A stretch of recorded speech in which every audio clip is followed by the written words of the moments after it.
खबर शामिल करते हैं गुजरात से, जहां पर थाना डिंगा पुलिस ने डकैती और राहजनी की वारदातों में मुलव्वस 2 खतरनाक गैंग गिरफ्तार कर लिए। डिंगा और गिरदोनवा के इलाका में डकैती और राहजनी की वारदातों में मतलूब 2 खतरनाक गैंग थाना डिंगा पुलिस ने गिरफ्तार कर लिए।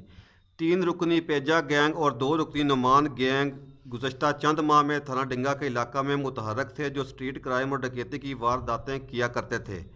मुलजमान गंद पॉइंट पर शहरियों से नकदी, मोबाइल फ़ोन और दिगर कीमती अशिया लूट कर सरगोदा और मंडी बहाउद्दीन फरार हो जाते थे। इन दोनों खतरनाक गैंग्स की गिरफ्तारी थाना डिंगा पुलिस के लिए चैलेंज बनी हुई थी।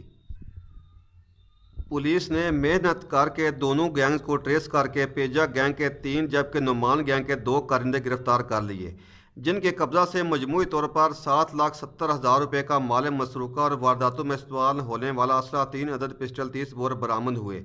पेजा गैंग में सरगना परवेज़ अख्तर, कदीर अहमद, मंडी बहावलदीन, आफ्ताब अहमद, वल्द मोहम्मद खान, सकना रत्तो कला जिला सरगोदा शामिल है, जिनके खिलाफ थाना डिंगा समेत मंडी बहावलदीन और सरगोदा के थानों में अगवा और डकैती के मुकदमात दर्ज हैं। हर लम्हा हर खबर शान से